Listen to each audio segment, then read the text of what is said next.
পাকিস্তানৰ কৰাচীত বাহৰ পাতি আছে আণ্ডাৰৱৰ্ল্ডৰ ডন দাউদ ইব্ৰাহিম অৱশেষত এই কথা স্বীকাৰ কৰিলে পাকিস্তানৰ প্ৰধানমন্ত্ৰী ইমৰান খানে পাকিস্তানে জাৰি কৰা সন্ত্ৰাসবাদী নামৰ এখন তালিকাত আছে ডন দাউদ ইব্ৰাহিম নামৰ আৰু তেওঁৰ ঠিকনা 1993 চনত মুম্বাই বিস্ফোৰণ কাণ্ডত জড়িত আছিল ডন দাউদ ইব্ৰাহিম পাক চৰকাৰে আণ্ডাৰৱৰ্ল্ড ডন দাউদ ইব্ৰাহিমৰ ওপৰত প্ৰতিবদ্ধকতা আৰোপ কৰিছে লগতে পাকিস্তানে নিষিদ্ধ ঘোষণা কৰিছে হাফিজ সৈয়দ সহ কেইবাজন সন্ত্ৰাসবাদী সংগঠনক এই তালিকাত নাম থকা সন্ত্ৰাসবাদী সংগঠনৰ মুৰব্বীৰ সকলো সম্পত্তি জব্দৰ নিৰ্দেশ দিয়ে পাক চৰকাৰে কেৱল সম্পত্তিয়ে নহয় সন্ত্ৰাসবাদী সংগঠনৰ মুৰব্বীসকলক বেংক একাউণ্টৰ সিল কৰাৰ নিৰ্দেশনা জাৰি কৰিছে পাকিস্তান চৰকাৰে আমি পুনৰ জনাইছো পাকিস্তানৰ কৰাচীত বাহৰ পাতি আছে আণ্ডাৰৱৰ্ল্ডৰ ডন দাউদ ইব্ৰাহিম অৱশেষত এই কথা স্বীকাৰ কৰিলে পাকিস্তানৰ প্ৰধানমন্ত্ৰী ইমৰান খানে পাকিস্তানে জাৰি কৰা সন্ত্ৰাসবাদী নামৰ এখন তালিকাত আছে ডন দাউদ ইব্ৰাহিমৰ নাম আৰু ঠিকনা 1993 চনত মুম্বাই বিস্ফোৰণ কাণ্ডত জড়িত আছিল ডন দাউদ ইব্ৰাহিম পাক চৰকাৰে আণ্ডাৰৱৰ্ল্ড ডন দাউদ ইব্ৰাহিমৰ ওপৰত প্ৰতিবন্ধকতা আৰোপ কৰিছে লগতে পাকিস্তানে নিষিদ্ধ কৰিছে হাফিজ সৈয়দ সহ কেইবাটাও সন্ত্ৰাসবাদী সংগঠনক এই তালিকাত নাম থকা সন্ত্ৰাসবাদী সংগঠনৰ মুৰব্বীৰ সকলো সম্পত্তি বাজেয়াপ্ত কৰাৰ নিৰ্দেশ দিয়ে পাক চৰকাৰে কেৱল সম্পত্তিয়ে নহয় সন্ত্ৰাসবাদী সংগঠনৰ মুৰব্বীসকলৰ বেংক একাউণ্টটো সিল কৰাৰ নিৰ্দেশনা জাৰি কৰিছে পাক চৰকাৰে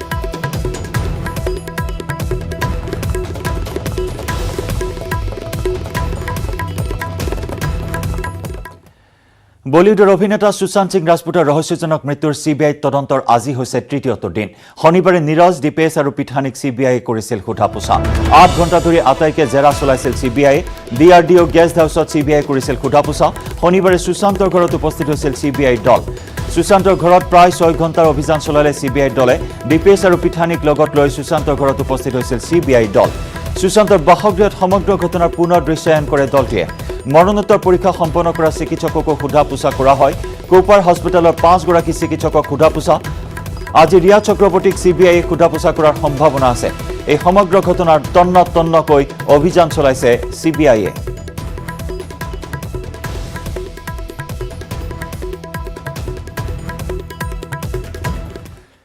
পখিলা খেদাৰ বয়সত চকীত বহি তথা মাক দেউতাকৰ কোলাতে দিন কটাইছে দুধনৈৰ এটি কণমানিয়ে জন্মৰ পৰাই খোজ কাঢ়িব নোৱাৰে দুধনৈৰ বালাচাৰা গাঁৱৰ দিগন্ত দাস আৰু হৰিপ্ৰিয়া দাসৰ একমাত্ৰ কন্যা সিমিয়ে সন্তানটিক সন্মুখত লৈ কান্দিয়ে দিন অতিবাহিত কৰিছে মাক দেউতাক ককাক আইতাকে কিয়নো জন্মৰ পৰাই শাৰীৰিকভাৱে অক্ষম সিমিৰ চিকিৎসাৰ বাবে অসমৰ্থ দুৰ্ভগীয়া পৰিয়ালটো সিমিৰ চিকিৎসাৰ বাবে ৰাইজৰ পৰা আৰ্থিক সহায় বিচাৰিছে সিমিৰ পিতৃ-মাতৃয়ে পৰিয়ালটোক সহায়ৰ বাবে যোগাযোগ কৰিবৰ বাবে 8638398692 নম্বৰত যোগাযোগ কৰিবলৈ আহ্বান জনাইছে পৰিয়ালটিয়ে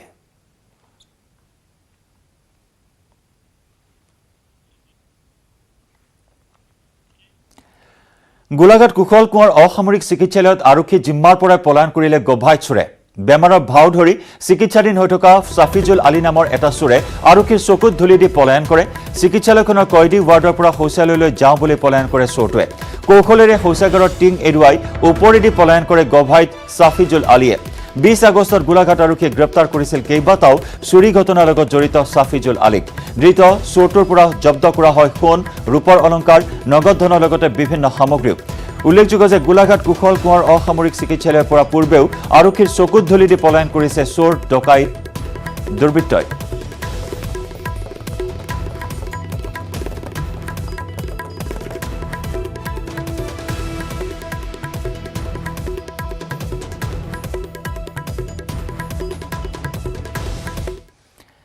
কাজিৰঙাত বিনামূলীয়া চাউলৰ নামত বৰ বিষ দিছে সুলভ মূল্যৰ দোকানীয়ে লকডাউনত চৰকাৰে যোগান ধৰা বিনামূলীয়া চাউল আনি মূৰে কপালে হাত দিবলগীয়া হৈছে কাজিৰঙাৰ দুগৰাকী বৃদ্ধাই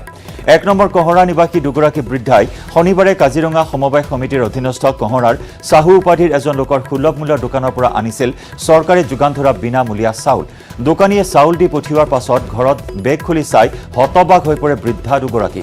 বেগত ওলাল পচা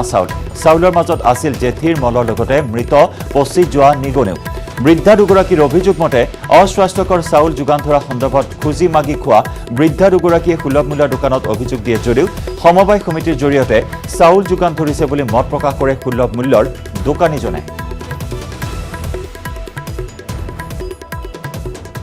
ইয়াত একদম বস্তা গুড়া ওলাইছে নিগনি গু ওলাইছে নিগনি মৰা ওলাইছে ধূলি বালি ওলাইছে এইকেইটা কিবা মানুহে খায় নেকি চৰকাৰে কি এইবিলাক চাউল দিয়ে নেকি ব্ৰেকিং নিউজ বৰাক উপত্যকাত সম্পূৰ্ণ লকডাউনৰ সম্ভাৱনা 26 আগষ্টৰ পৰা 4 ছেপ্টেম্বৰলৈ হ'ব পাৰে লকডাউন বৰাক উপত্যকাৰ তিনিখন জিলাতে হ'ব কঠোৰ লকডাউন বৰাকত কৰোনাৰ আক্ৰান্তৰ সংখ্যা বৃদ্ধি পোৱাত লকডাউনৰ সিদ্ধান্ত হাতত লোৱা হৈছে কৰিমগঞ্জ জিলা উপায়ুক্তই সদৰি কৰিলে এই তথ্য কৰিমগঞ্জত 1900 লোক আক্ৰান্ত হৈছে কোভিড-19ত এতিয়ালৈকে কৰোনাত আক্ৰান্ত হৈ মৃত্যু হৈছে 23 গৰাকীৰ কাছাৰত 5000 লোক আক্ৰান্ত হৈছে আৰু হাইলাকান্দিত আক্ৰান্ত হৈছে 1900 লোক আৰু যাৰ পৰিপ্ৰেক্ষিতত কৰোনা ভাইৰাছৰ গণসংক্ৰমণ তীব্ৰগতিত বৃদ্ধি পাইছে বৰাক উপত্যকাত আৰু যাৰ পৰিপ্ৰেক্ষিতত বৰাক উপত্যকাৰ তিনিখন জিলাতে 26 আগষ্টৰ পৰা 4 ছেপ্টেম্বৰলৈ হ'ব পাৰে কঠোৰ লকডাউন এই ইংগিত প্ৰদান কৰিলে কৰিমগঞ্জ জিলা উপায়ুক্তই কৰিমগঞ্জত আমি জনাইছো 1900 গৰাকী লোক আক্ৰান্ত হৈছে কোভিড-19ত এতিয়ালৈকে কৰোনাত আক্ৰান্ত হৈ মৃত্যু হৈছে 23 গৰাকী লোকৰ কাছাৰত 5000 লোক আক্ৰান্ত হৈছে আৰু লগতে হাইলাকান্দিত আক্ৰান্ত হৈছে 1900 গৰাকী লোক এই গণসংক্ৰমণ প্ৰতিৰোধ কৰিবলৈ 26 আগষ্টৰ পৰা 4 ছেপ্টেম্বৰলৈ কঠোৰ লকডাউন ঘোষণা কৰাৰ সম্ভাৱনা আছে বৰাক উপত্যকাত बिगिनिंग से लेकर अभी तक हमारा 23 deaths because of Covid total 23 deaths because of Covid and उसके वजह से हमारा डेथ रेट भी थोड़ा इंक्रीज हो रहा है 1.5%. सो इसको लेकर हम करीमगंज का सेफ्टी एंड सिक्योरिटी को मद्देनज़र रखते हुए सिंस हमारा डेथ्स भी इंक्रीज हो रहा है पॉजिटिव केसेस भी इंक्रीज हो रहा है और पब्लिक डिमांड भी है थोड़ा लॉकडाउन के लिए सो मैं आज हमारा गवर्नमेंट से बात किया मतलब हमारा चीफ सेक्रेटरी सर से बात किया सर ने बोला इसका हम बात करेंगे एंड अगस्त 26 टू 4 सितंबर माने अगस्त 26 तारीख से लेकर 4 सितंबर तक टोटल लॉकडाउन करने का एक संभावना है और गवर्नमेंट का अप्रूवल मिलने से we will do total lockdown and government भी कंtemplate कर रहे हैं एंड इसकी वजह से मैं करीमगंज का रेसिडेंट्स और करीमगंज का वासियों को मैं ये करना चाहता हूँ आपका एसेंशियल सप्लाईज वगैरह स्टॉक कर लीजिए और 3-4 दिन बाकी है और बाकी ये भी है लॉकडाउन मतलब जैसे पहले लॉकडाउन हुआ था ग्रोसरी स्टोर्स वगैरह खुला रहेगा और बाकी कोई सामान मिलने में कोई प्रॉब्लम नहीं होगा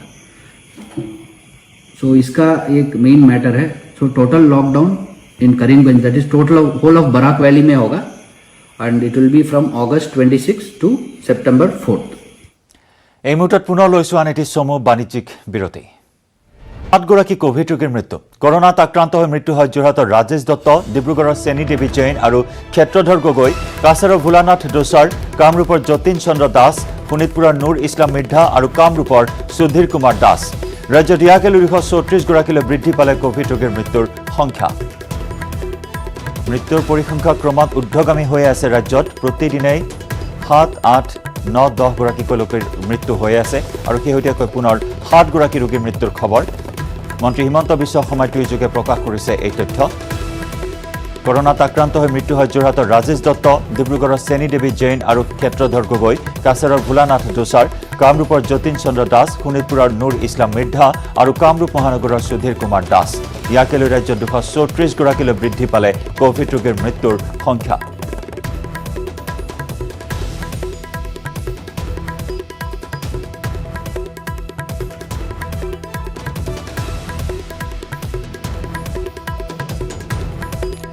আৰু মৃত্যুৰ পৰিসংখ্যাৰ সমান্তৰালকৈ ৰাজ্যত বাঢ়ি আছে কৰোনা আক্ৰান্তৰ সংখ্যাও শনিবাৰে 1560 গৰাকী দেহত ধৰা পৰে কোভিড-19 পজিটিভ ইয়াকে লৈ 89468 জনলৈ বৃদ্ধি পালে ৰাজ্যত কৰোনা আক্ৰান্তৰ মুঠ সংখ্যা 23040টা টেষ্টৰ ভিতৰত 1560 জনৰ দেহত ধৰা পৰে কোভিড পজিটিভ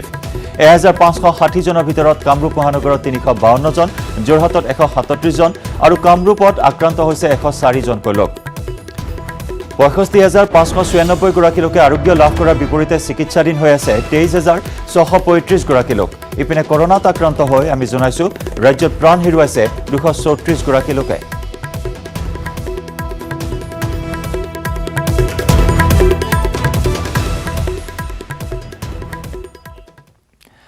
আৰু কৰোনাৰ সংক্ৰমণেৰে প্ৰতিযোগিতাৰ দৌৰত থকা তিনিচুকীয়াত 2 শীৰ্ষ আৰক্ষী বিষয়া আক্ৰান্ত হ'ল কোভিড-19ত তিনিচুকীয়াৰ আৰক্ষী অধীক্ষক শিলাদিত্য চেতিয়া আক্ৰান্ত কোভিড-19ত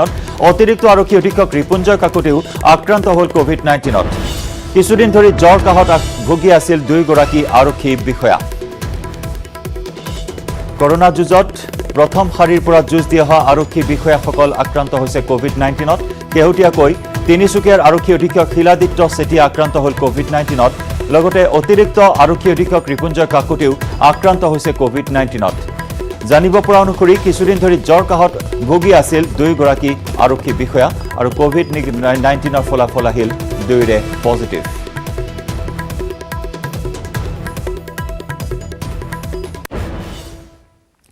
ইফালে পুনৰ শিক্ষানুষ্ঠানলৈ উভতিবলৈ সাজু হৈছে ৰাজ্যৰ শিক্ষক শিক্ষয়িত্ৰীসকল ইতিমধ্যে আৰম্ভ হৈছে শিক্ষক শিক্ষয়িত্ৰীসকলৰ কোভিড টেষ্ট প্ৰক্ৰিয়া মন্ত্ৰী হিমন্ত বিশ্ব শৰ্মাৰ নিৰ্দেশৰ পিছতেই কোভিড পৰীক্ষা কৰিলে মঙলদৈৰ শিক্ষক সমাজে মঙলদৈ ৰাজহ চক্ৰৰ অন্তৰ্গত হাইস্কুল শিক্ষকে দিলে সোৱাব অৱশ্যে মঙলদৈ নগৰ বালিকা উচ্চতৰ মাধ্যমিক বিদ্যালয়ত সোৱাব দিয়াৰ সময়ত শিক্ষক শিক্ষয়িত্ৰীসকলে ভংগ কৰিলে কোভিড প্ৰটকল সোৱাব দিয়াৰ সময়ত শিক্ষক শিক্ষয়িত্ৰীসকলৰ মাজত নাছিল কোনো সামাজিক দূৰত্ব দৰং জিলাৰ স্বাস্থ্য বিভাগৰ ফালৰ পৰা সোৱাব লোৱাৰ বাবে 2-3টা স্থান নিৰ্ধাৰণ কৰিব লাগিছিল যদিও এটা স্থানতে সোৱাব লোৱাৰ ব্যৱস্থা কৰিলে প্ৰশাসনে আৰু যাৰ বাবে দেখা পোৱা নগ'ল কোনো ধৰণৰ সামাজিক দূৰত্ব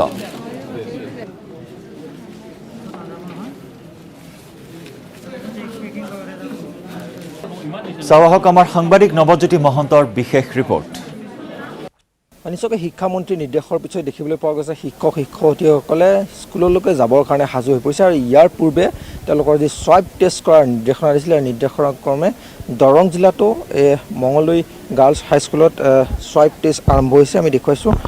এইসকল মঙলদৈৰ শিক্ষক শিক্ষয়িত্ৰী যিসকল শিক্ষক শিক্ষয়িত্ৰী ইতিমধ্যে সোৱাব টেষ্ট কৰিবলৈ আহিছে কিন্তু আমি দেখুৱাইছোঁ দৃশ্যটো দেখুৱাইছোঁ প্ৰথমতে যি ধৰণৰ পৰিৱেশ যি সোৱাব টেষ্ট কৰিব আহোঁতে বা যি তেওঁলোকৰ সামাজিক দূৰত্ব বজাই ৰখাৰ যি পৰিৱেশ সেই পৰিৱেশ কিন্তু বৰ্তমান আমি দেখিবলৈ পোৱা নাই শিক্ষক শিক্ষয়িত্ৰীসকল কিন্তু এইসকল যিসকল শিক্ষক শিক্ষয়িত্ৰীয়ে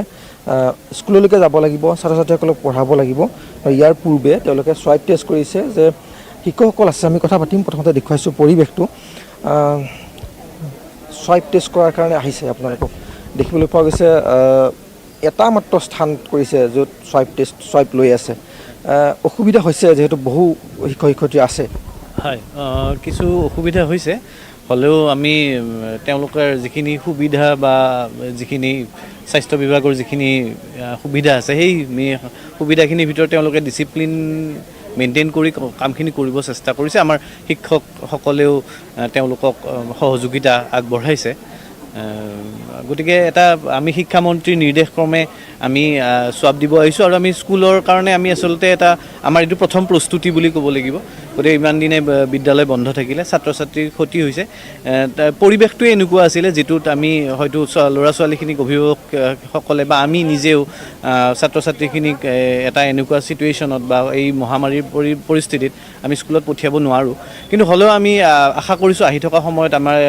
পৰিৱেশটো সুস্থিৰ হ'ব মহামাৰীৰ লগত আমি সমানে যুদ্ধ কৰিবৰ কাৰণে সক্ষম হ'ম গতিকে আমি প্ৰস্তুত হৈছোঁ এইটো প্ৰাথমিক পৰ্যায় বিদ্যালয় কিমানখন বুলি ঠিক ক'ব নোৱাৰি মঙলদৈ ৰেভিনিউ চাৰ্কলৰ যিমানখিনি হাইস্কুল আছে সেইখিনিক ইয়াতে মাতিছে আৰু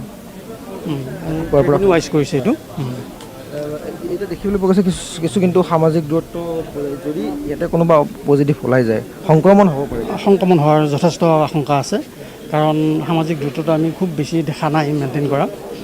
ব্যৱস্থা এটা কৰিব লাগিছিল আচলতে তেনেকুৱা কৰা নাই শিক্ষকসকলে চাহফালে আহি মানে জম হৈ আছে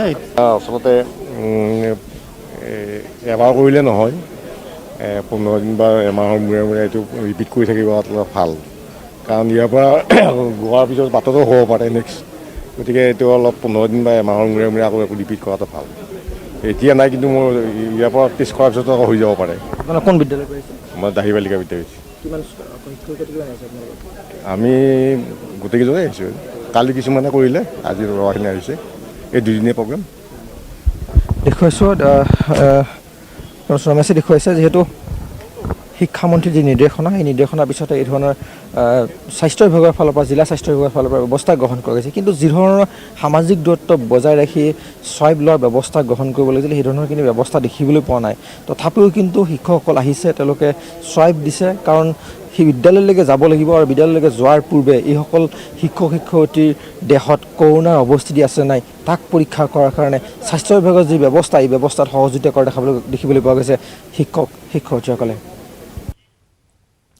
গহপুৰৰ পশ্চিম ত্ৰিপুৰা অঞ্চলত খাৰৈ নৈৰ ব্যাপক খহনীয়া। খাৰৈ নৈৰ খহনীয়াত জাহ গৈছে দক্ষিণ ত্ৰিপুৰা অঞ্চলৰ শ শ বিঘা কৃষিভূমি। খহনীয়া প্ৰতিৰোধৰ নামত জলসম্পদ বিভাগে 13 কোটি টকা ব্যয় সাপেক্ষে পাৰ্কিউপাইনৰ ব্যৱস্থা কৰিছে যদিও কোনো সুফল লাভ কৰা নাই গাঁওবাসীয়ে। খাৰৈ নৈৰ প্ৰবল সোঁতত উটি গৈছে জলসম্পদ বিভাগে স্থাপন কৰা বাঁহৰ পাৰ্কিউপাইন। এই খণ্ডত আগবঢ়াইছো গহপুৰৰ পৰা আমাৰ সাংবাদিক পলাশ ফুকনৰ এক ৰিপৰ্ট। গহপুৰৰ দক্ষিণ ত্ৰিপুৰা অঞ্চলত আজি কেইবাদিনো ধৰি অব্যাহত আছে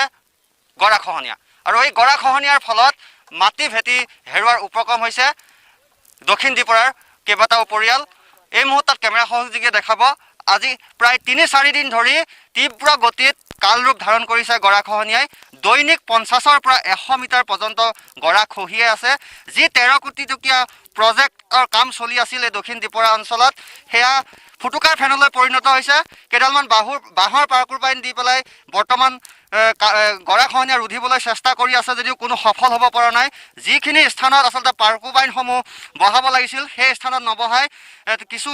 আন স্থানত বহাইছে, যাৰ ফলত কোনো কাম দিয়া নাই। অসাৰ প্ৰতিপন্ন হৈছে বাঁহৰ পাৰ্কিউপাইন বহোৱাত। আচলতে কোটি কোটি টকা আহে, কিন্তু সেই টকাৰ জৰিয়তে কিন্তু বিজ্ঞানসন্মতভাৱে কাম নকৰে, যাৰ ফলত এতিয়া দৈনিক 50ৰ পৰা 100 মিটাৰ পৰ্যন্ত গৰা খহি গৈছে। মানুহৰ খেতি মাটিৰ যি ভূঁই ৰুইছিলে সেইসমূহ সেউজীয়া সজাল ধৰা ৰোৱাসমূহ বৰ্তমান গৰাখহনীয়াত যা গৈছে। যথেষ্টখিনি স্থানীয় মহিলা আছে, পুৰুষ আছে। জানিব বিচাৰিম বাইদেউ, কওকচোন, যিহেতু আজি 3-4 দিন ধৰি আপোনালোকৰ গৰা তীব্ৰ গতিত খহি আছে। হয়, তীব্ৰ গতিকে খৰি আছে। এইটো পাৰ্কিউপাইন দিছে, পাৰ্কিউপাইনো কাম কৰা নাই। এতিয়া কি হ'ব গতিটো? এতিয়া ধানো চব লৈ গ'ল। আমি কি কৰিম কি নকৰিম নাজানো। এতিয়া চৰকাৰেও এতিয়া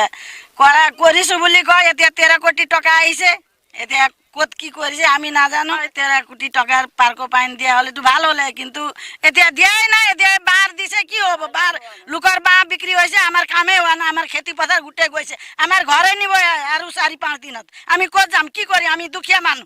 যোনটো চৰকাৰ আছে, চৰকাৰেও আৰু কি ক'বনো, এই বানপানী অহাৰ টাইমত তাৰমানে কামটো দেখাইছে। আৰু যোনটো 2021ত ইলেকশ্যন আহি আছে সেইটোৰ কাৰণে হ'ব পাৰে। মানে এইটো এটা কামৰ নমুনা দেখাইছে। কাৰেক্ট, ইটছ এ কামৰ নমুনা। এইটো কামৰ নমুনা, কাৰণ তেওঁলোকে খৰালিত কৰিব পাৰিলেহেঁতেন। এইটো অকণমান আগত গ'লে আপোনালোকে কল্যাণ মন্দিৰ পাব। সেইটো বহুত ঐতিহ্যমণ্ডিত কল্যাণ মন্দিৰ, আৰু কেইদিনমান পিছত সেইটোও যাব। তেতিয়া কি কৰিব ন? আৰু এটা অসমৰ পৰা এটা সম্পদ আৰু নাইকিয়া হ'ব নিচিনা লাগে আমাৰ। নিশ্চয় এনেদৰে কিন্তু পশ্চিম ত্ৰিপুৰা অঞ্চলত যদি দৈনিক আজিৰ দৰে গৰা খহি থাকে, তেন্তে ঐতিহ্যমণ্ডিত শ্ৰী শ্ৰী মা কল্যাণী দেৱালয়লৈ ভাবুকি আহিব পাৰে। অসমৰ মানচিত্ৰৰ পৰা হয়তো নোহোৱা হৈ যাব পাৰে। আৰু এইখিনিতে গাঁৱৰ ৰাইজে অভিযোগ কৰিছে যে যিহেতু 13 আৰু আমি জনাইছো যে পখিলা খেদাৰ বয়সত চকীত বহি তথা মাক দেউতাকৰ কোলাতে দিন কটাবলগীয়া হৈছে দুধনৈৰ এটি দুৰ্ভগীয়া কণমানিয়ে। জন্মৰ পৰাই খোজ কাঢ়িব নোৱাৰে দুধনৈৰ বালাচাৰা গাঁৱৰ দিগন্ত দাস আৰু হৰিপ্ৰিয়া দাসৰ একমাত্ৰ কন্যা চিমিয়ে। সন্তানটিক সন্মুখত লৈ কান্দি কান্দিয়ে এতিয়া দিন অতিবাহিত কৰিছে মাক দেউতাক, ককাক, আইতাকে। কিয়নো জন্মৰ পৰাই শাৰীৰিকভাৱে অক্ষম চিমিৰ চিকিৎসাৰ বাবে অসমৰ্থ দুৰ্ভগীয়া পৰিয়ালটো। চিমিৰ চিকিৎসাৰ বাবে ৰাইজৰ পৰা আৰ্থিক সহায় বিচাৰিছে চিমিৰ পিতৃ মাতৃয়ে। আৰু পৰিয়ালটোক সহায় কৰিবৰ বাবে যোগাযোগ কৰিবলৈ এটা নম্বৰ দিয়া হৈছে। নম্বৰটো হৈছে 8638398692। আমি পুনৰ জনাইছো, ফোন নম্বৰটো হৈছে 8638398692। এই ফোন নম্বৰত যোগাযোগ কৰি সহৃদয়বানজনে সহায়ৰ হাত আগবঢ়াব পাৰে। আৰু তাৰে অপেক্ষাত বাট চাই আছে এই দুৰ্ভগীয়া পৰিয়ালটোৱে। উন্নত চিকিৎসাৰ বাবে এতিয়া অৰ্থৰ প্ৰয়োজন। আৰ্থিক দীনতাত ভুগিছে এতিয়া পৰিয়ালটোৱে কণমানিটিৰ চিকিৎসা প্ৰদান কৰিবলৈ। এই খণ্ডত আগবঢ়াইছো আমাৰ সাংবাদিক অৰূপ নাথৰ বিশেষ ৰিপৰ্ট। কণমানিগৰাকী জন্মৰ পৰাই শাৰীৰিকভাৱে সক্ষম হৈ তেখেতে জন্ম লাভ কৰিছিলে, আৰু তাৰ পিছৰে পৰা এই কণমানিজনী খোজকাঢ়িব নোৱাৰে। আৰু কেইদিনমানলৈকেতো বহিব পৰা নাছিলে, এতিয়া তাই বহিব পাৰিছে যদিও খোজকাঢ়িব নোৱাৰে। এতিয়া তাইৰ বয়স 5 বছৰ। আৰু মোৰ পিছফালে দেখিছে এগৰাকী কণমানি। মই কৈছোঁ যে যিখিনি সময়ত তাইৰ 5 বছৰ হৈছে, আৰু যিখিনি সময়ত এই সমনীয়াসকলে খেলি ধূলি দিন অতিবাহিত কৰিছে, পখিলা খেদি দিন অতিবাহিত কৰিছে, সেই সময়তে এইগৰাকী কণমানিয়ে এনেধৰণে চেয়াৰত বহি বা মাক দেউতাকৰ কোলাত বহি দিন অতিবাহিত কৰিব লগা হৈছে। অতি দুৰ্ভগীয়া পৰিয়ালটো, দৰিদ্ৰ পৰিয়ালটো কিছু পৰিমাণে চিকিৎসা ব্যৱস্থা কৰিছিলে যদিও পিছলৈ আৰ্থিক অনাটনৰ বাবে পৰিয়ালটোৱে এইগৰাকী কণমানিক চিকিৎসাৰ পৰা বঞ্চিত হ'ব লগা হৈছে, কাৰণ আৰ্থিকভাৱে পৰিয়ালটো যথেষ্ট পিছপৰা। মই কথা পাতিবৰ কাৰণে চিন্তা কৰিম। মাইনা, কি নাম তোমাৰ? My name is Simi Das. তুমি খোজ কাঢ়িব পাৰা নে Noru. নোৱাৰা তোমাৰ পঢ়িব ইচ্ছা যায় নে নাযায় Try. স্কুলত যাব ইচ্ছা যায় Try. এই স্কুলত যাবানে নাযাবা তুমি Jump. যাবা